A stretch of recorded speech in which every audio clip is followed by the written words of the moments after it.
Happy Rakhi Bandhan বোন।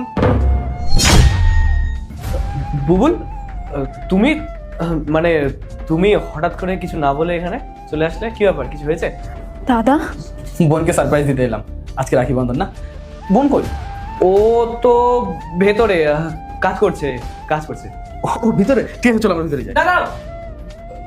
না মানে তোমরা এত দূর থেকে জার্নি করে এসছো, অনেক তো টায়ার্ড হয়ে গেছে নিশ্চয়ই। তোমরা একটা কাজ করো, তোমরা এখানে বসো, আমি কি ডেকে নিয়ে এসেছি, কেমন?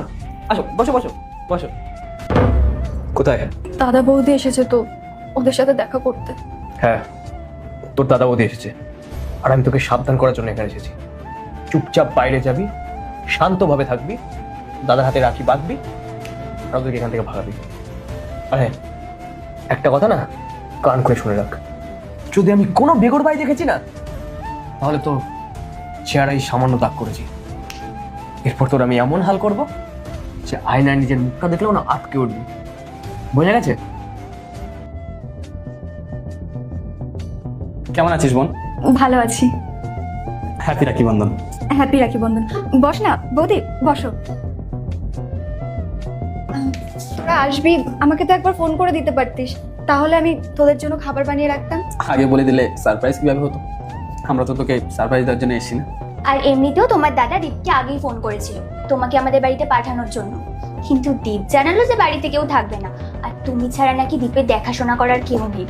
সেই জন্যই ভাবলাম রাখি তো পড়াতেই হবে, তাই তোমার দাদা আর আমি দুজনে একটা সারপ্রাইজ প্ল্যান করলাম, চলে এলাম তোমার বাড়ি। রিতা, তোমার এখানে কি হয়েছে? চোট কিসের? আমি বলছি, আসলে কি বলতো, ওই রিতা না ঘর পরিষ্কার করছিল, ওই সিলিং ফ্যান পরিষ্কার করছিল। আরে তোমরা জানো না, আমি ওকে কতবার বলেছি যে আমি একটা মেয়ের জায়গা দিচ্ছি, কিন্তু না, ম্যাডাম তো আমার কোনো কথা শুনবে না, সব কাজ একা নিজের হাতে করবে। হ্যাঁ, আর কি, ওই ঘর পরিষ্কার করছিল, সিলিং ফ্যান পরিষ্কার করতে গিয়ে না পড়ে গেছে। এই মোমেন্টে তো আমি চলে এসেছিলাম, আমি ধরে নিয়েছি, ওই জন্য বেশি কিছু হয়নি, আমি বাঁচিয়ে নিয়েছিলাম। হ্যাঁ রে দাদা, ও ঠিকই বলেছে। কাজ করছিলাম, তখনই পা পিছলে পড়ে গিয়ে মাথায় আঘাত লেগেছে। হাত দে।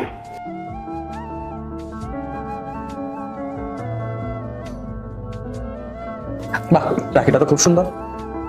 ঠিক আছে, আমাদের তো এখন আর কাজ নেই, আমরা তাহলে আসি। বোন ভালো থাকিস। প্রিয় মাকে যদি নিজের থেকেও বেশি ভালোবাসো তাহলে ভিডিওতে লাইক করে চ্যানেলটি সাবস্ক্রাইব করে দাও। এক মিনিট, আমি না ফোনটা মনে হয় উপরেই ফেলে এসেছি।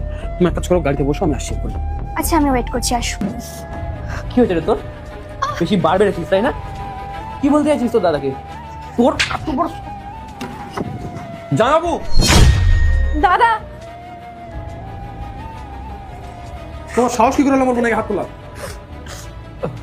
বুবুল, তুমি আবার